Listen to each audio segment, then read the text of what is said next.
Witam Was serdecznie. Dzisiaj moim gościem jest Katarzyna Dziubałka, autorka, twórczyni wielkiej wymiany kontaktów i organizatorka eventów i o tym dzisiaj będziemy mówić. Witam Ciebie, Iza.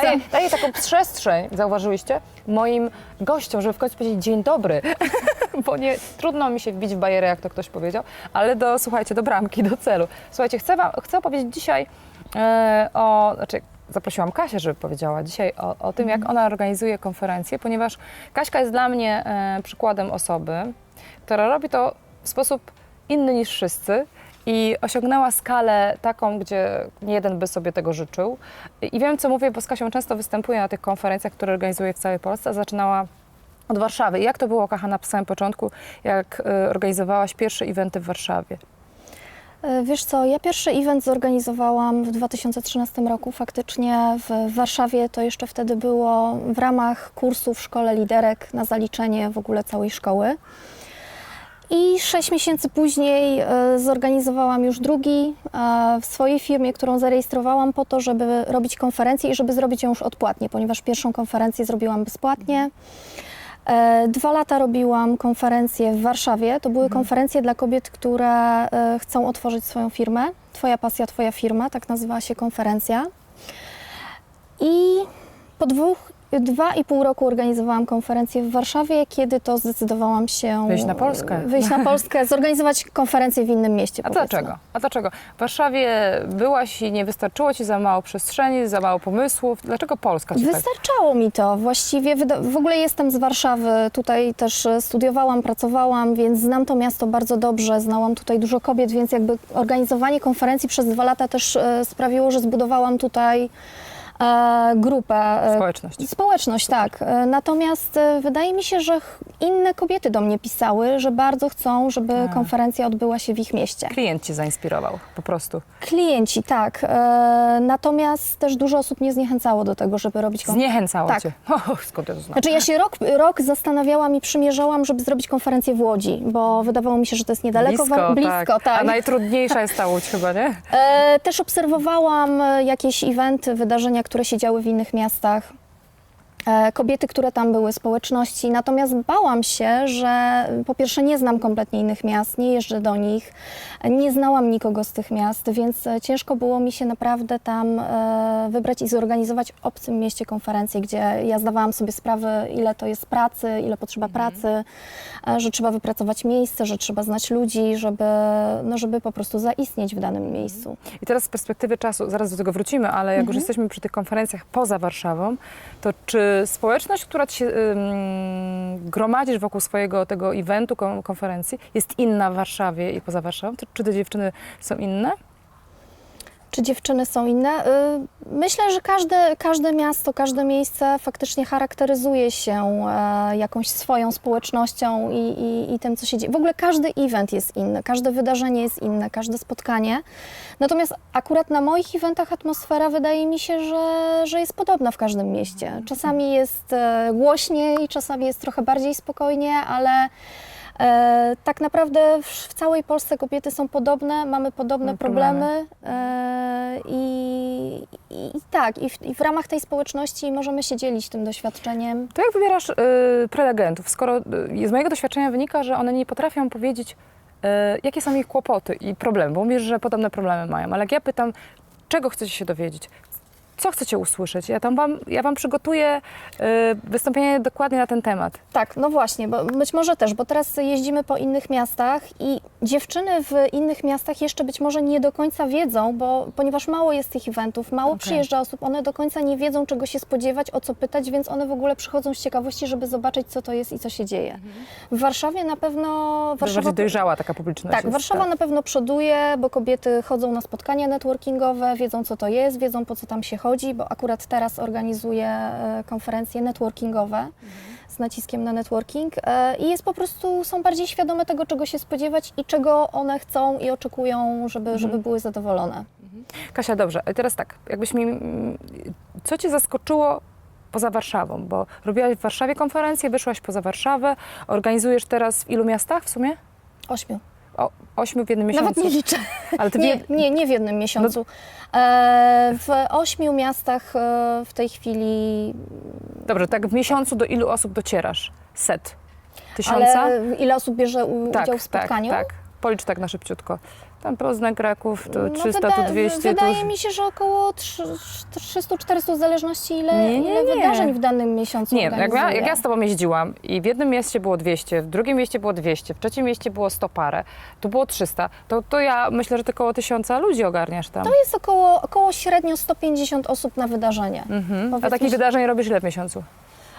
Nie robię w każdym miesiącu. Co drugi miesiąc robię około 4-5 spotkań. W zależności jaki jest miesiąc.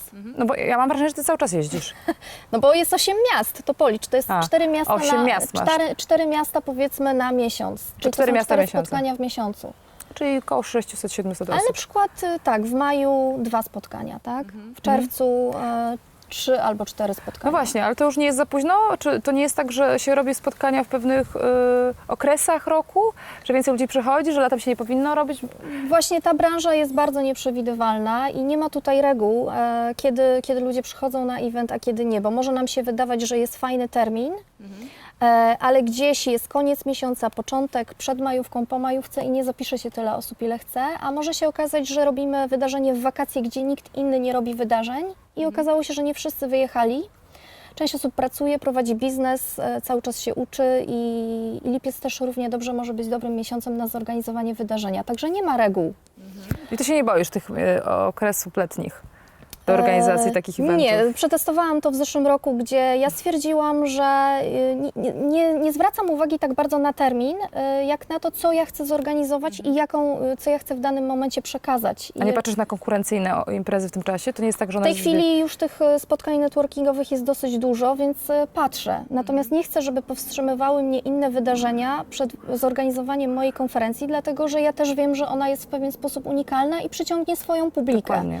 Każdy z tych wydarzeń jest skierowany trochę do innej grupy, więc A powiedz mi, przychodzą te same osoby, czy przyprowadzają inne osoby? Jak to bywa z tą twoją publicznością? z reguły na każdym wydarzeniu jest bardzo dużo nowych osób i też one co jakiś czas powracają na wydarzenia. Oczywiście w Warszawie, jeżeli w innym mieście dopiero jest pierwsze lub drugie spotkanie, to często przychodzą te same osoby i przyprowadzają jeszcze znajomych. Dobrze, czy na tym można zarobić? Można się z tego utrzymać, z takiego biznesu? Oczywiście, że tak. Konferencje, gdyby nie można było na nich zarobić, to by nikt nie robił konferencji. Ale tak wiesz, Kasia, myślę. pojawiają się tacy, co robią konferencje i znikają. Wiesz bardzo dobrze o Tak, tym. bo nie umieją zarobić na tych No właśnie, a to konferencjach. jak trzeba robić, żeby zarobić? Są różne formy, w jaki sposób można zarobić na konferencji. Zależy od tego, jaki kto ma cel, dlatego że często konferencje organizują osoby, które są trenerami i robią takie spotkania po to, żeby zarobić na kursach, swoich kursach, które będą później sprzedawać, dlatego że prezentowanie się na żywo przed publicznością to jest bardzo dobra Wiarygodne. forma reklamy, promocji i faktycznie to jest jakiś tam powiedzmy ukryty produkt, który dana firma reklamuje na evencie i to jest ukryty produkt, na którym się zarabia, ale można zarabiać na biletach. Czyli tak jak ty. Tak, Czyli ja ty zarabiam gromadzisz na- prelegentów, gromadzisz publiczność, sprzedajesz im... Tak, zarabiam na biletach, zarabiam też na partnerach, z którymi współpracuję. Czasami na wydarzeniach są wystawcy, są partnerzy, są sponsorzy. Okej, a powiedz mi, jakie są wady... Znaczy tak, bo wiesz, jak tego jest trochę dużo, musisz dostarczyć im dobry content, to co zrobić, żeby tą społeczność zgromadzić jak największą? A ty masz swoje metody na to. Żeby społeczność... Znaczy, żeby jak najwięcej ludzi się dowiedziało o tym evencie i przyszło. Na pewno bardzo ważna jest nazwa wydarzenia. Dlatego, że nazwa bardzo dużo mówi o tym, Co będzie w środku. co będzie się działo. Jeżeli nazwa jest spalona, to czasami nawet sama nazwa może popsuć nam konferencję. Także jest dużo takich małych szczegółów, które mogą zaważyć na tym, że to wydarzenie po prostu nie powiedzie się tak, jak oczekujemy. Czyli nazwa, grupy wsparcia. Czy ty masz jakieś grupy wsparcia, jakieś społeczności, które cię promują, które ci dostarczają tych leadów, czyli tych ludzi, którzy kupią te bilety? Ja buduję swoją społeczność, czyli... Masz swoją? Tak, mam swoją społeczność, mam grupy na Facebooku, gdzie kobiety... Przede wszystkim ja bardzo dobrze znam moją grupę i wiem dokładnie, kogo chcę przyciągnąć na mój event, dlatego że sama się tym tematem pasjonuję. To jakby temat nie wziął się znikąd i wiem, że jest duża grupa ludzi, takich samych jak ja, która i danym tematem się interesuje. I gdzieś ja sama jestem tym klientem docelowym. I tworzę i komunikuję się właśnie do tych kobiet, do których organizuję wydarzenie. Poprzez docieranie do nich głównie poprzez społeczności i poprzez polecenie, poprzez społeczności. Jak ta społeczność jest większa, to też dziewczyny polecają sobie wydarzenie z miasta do miasta. One też jeżdżą po różnych miastach za wielką wymianą, dlatego że wiedzą, jakie są korzyści, a przede wszystkim pierwsze wydarzenie, jakie robię, niekoniecznie na nim zarabiam. Właśnie, bo to jest też właśnie, coś, żeby co chciałam wiedzieć, powiedzieć. tak, dokładnie. Nie zawsze na każdym wydarzeniu zarabiam, co też się wydaje ludziom dziwne, bo Wszyscy myśleli, że many. Takich zabiegów wymaga budowanie społeczności czasami. Tak. Pojawiasz się, nie zarabiasz, ale masz już grupę ludzi, którzy są zadowoleni i wrócą następnym razem. Tak, czyli daję. Bardzo dużo daję wartości, kontentu. Staram się nie dokładać do wydarzeń. Staram się współpracować w ogóle z prelegenci, których zapraszam, bo pytałaś się, jakich dobieram. Dobieram prelegentów, którzy też swoją twarzą przyciągają mi klientów i jakby nawzajem budujemy sobie społeczność. I to jest fajne. Czyli jeżeli ktoś myśli, że na konferencjach można zarabiać ciągle i nieustannie i nie są to takie konferencje, gdzie wkładamy, ale nie wyciągamy, to się myli, że to nie jest, dlatego teraz też powstają takie duże grupy czy ludzie, którzy robią konferencje, a potem znikają, bo wydaje im się, że to jest takie proste. Zaproszę paru prelegentów, sprzedam bilety i skaszuję. Tak, to jest modne, po pierwsze. Po drugie, ludzie tak obserwują, tak jak coaching, jak wszystko, prawda? Wydaje nam się, że weźmiemy aparat, będziemy robić zdjęcia. Będziemy fotografami. I będziemy fotografem i w ogóle będziemy mieli fajną pracę z pasji i będziemy zarabiać, a jak przychodzi co do czego, to tak naprawdę tych najlepszych fotografów, którzy naprawdę mają do tego pasję i się do tego nadają, jest tyle, co kot napłakał. I te osoby zawsze będą zarabiać i będą miały dużo pieniędzy, bo tak naprawdę ta konkurencja niby jest bardzo duża, bo ile mamy fotografów, ale tak naprawdę jest mała. To tak samo jak z Twoimi eventami. W każdej branży tak jest, wydaje mi się. Jakbyś miała poradzić komuś, kto chce wejść w tą kategorię, jakich błędów wynikać, to co byś powiedziała? Przede wszystkim nie kopiować pomysłów, które są już na rynku. Czyli być oryginalnym. Czyli być oryginalnym, w sensie stworzyć coś kreatywnego, coś innego, może w jakimś innym miejscu, może w innym otoczeniu. Już jakby zebrać grupę ludzi i przy okazji sprawdzić, zebrać w koło danego tematu. Czyli też, żeby ta konferencja, którą chcemy zorganizować, nie była skierowana do wszystkich, tylko zniszowana. Czyli w koło jakiegoś tematu. Bo w ogóle spotkania na żywo to jest bardzo fajny pomysł na to, żeby swoją firmę rozwijać. Niekoniecznie nawet poprzez zarabianie na konferencjach, ale poprzez spotkania na żywo. Bo to, co ja robię, to jest tak naprawdę spotkanie na żywo kobiet, na przykład skupionych w koło tematu kobiecego biznesu, kobiecej I one się też wymieniają swoimi doświadczeniami, networkingują się, tak jak powiedziałaś. Czyli dla nich raz ten content, który im dostarcza prelegent, a dwa spotkania i nauka między sobą i wymiana doświadczeń. To jest bardzo fajne. No dobra, jakby druga rzecz, czyli nie kopiować. I co byś jeszcze im poradziła? Niekoniecznie najważniejsza jest logistyka. Dlatego, że to jest coś, co zawsze można zorganizować. Oczywiście fajnie jest mieć zarezerwowaną salę, fajnie jest tą salę negocjować, bo też ludzie, którzy wchodzą do branży eventowej, nie mają pojęcia o cenach. I też ile rzeczy tak naprawdę można zrobić taniej? Zrobić taniej, tak. Żeby się dogadywać jakby, żeby obcinać koszty, że jeżeli chcemy zarabiać na biletach, to żeby ten bilet był jak najtańszy, żeby przyciągnąć więcej osób. No tak, bo jak zrobisz cenę zaporową, to ci nikt nie przyjdzie przecież, nie? Tak, żeby zachęcić, żeby pokazać, żeby jeszcze dać jakąś wartość dodaną, czyli pomyśleć o czymś fajnym, o czymś kreatywnym i żeby myśleć jakby o tym uczestniku docelowym. No tak, tym, a nie tylko... O tym, jak on będzie się czuł, czy on faktycznie wyniesie te korzyści, które obiecaliśmy, bo wiele konferencji obiecuje wiele rzeczy, a potem tego nie dostarcza. A później tego nie dostarcza i jeżeli robią, pierwszy event może być udany, ale każdy następny, no niestety jest coraz mniejszy. No ale to dokładnie, to nikt nie będzie przychodził, bo to wiesz, no idzie pocztą pantoflową, że nie warto i już. Trzeci błąd, albo na co byś zwróciła uwagę? Co byś poradziła komuś, kto konferencję będzie zarabiał na konferencji, chce zarabiać na konferencjach?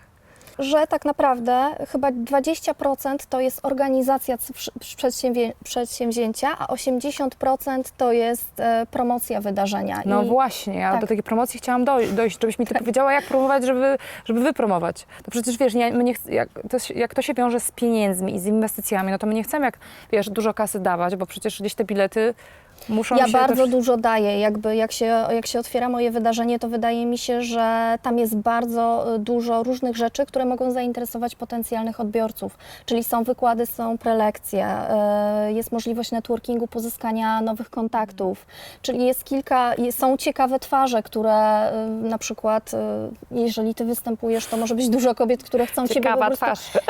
chcą ciebie poznać po prostu na żywo, posłuchać. Przyjeżdżają takie dziewczyny i to jest miłe, przyjechałam do Więc ciebie. jakby tych źródeł dotarcia musi być bardzo dużo. To lokalne media zawsze są zaangażowane, kobiety, znajomi, po znajomych dzwonię, proszę, żeby oni udostępnili na Facebooku, pojawiam się na różnych grupach, więc bardzo dużo tak naprawdę form sprzedaży i źródeł dotarcia. Czyli tak naprawdę taka osoba, która chce się zająć konferencjami, musi zbudować sobie też taki swój, można powiedzieć, marketingowy networking, żeby znaleźć kogoś, kto też by chciał go promować na fejsie, by to też robić, czy w mediach społecznościowych. Czyli ktoś coś robi dla ciebie, ty coś robisz dla niego, To ty jest tak jak w udostępniasz... każdym biznesie. Musi sprawdzić, gdzie jest ten docelowy klient, ten idealny klient, który ma przyjść na konferencję. Gdzie on jest. Znaleźć jeszcze jakąś osobę, której jest docelowym klientem ta osoba, ale niekoniecznie jest konkurencją. No tak, no tak. I wymienić się po prostu bazą kontaktów, żeby poinformować i o jednej usłudze, i o drugiej. A co dalej, Kaśka? Wyszłaś na Polskę, wyszłaś z Warszawy, gdzie będziesz? Za granicę będziesz szła teraz? Może tak. Kacha będzie robić konferencję za granicą. Tak. Może zrobimy wielką wymianę w Londynie. Czemu nie? Byłam w Londynie, już obejrzałam. Polonia jest zainteresowana. Polonia jest zainteresowana, więc zobaczę, czy będzie mi się chciało po prostu. Zobaczę, jak będę Oby ci czuła. się chciało, trzeba zrobić, bądź pierwsza, ja ci tego życzę. Pani zaczęła kosić, kosiarka nam przypomina, że już 10 minut minęło, więc chciałam bardzo podziękować Kasi za to, że zgodziła się być gościem naszym. Natomiast jeżeli chcecie organizować tę konferencję, to przede wszystkim jedna rzecz, pierw trzeba dać coś komuś, dać content, myśleć o tym kliencie, a potem myśleć o zarabianiu pieniędzy. I z tym Was zostawiam, ale oczywiście bardzo motywuję do tego, żeby robić konferencję. Pa! Dzięki. Cześć! Cześć.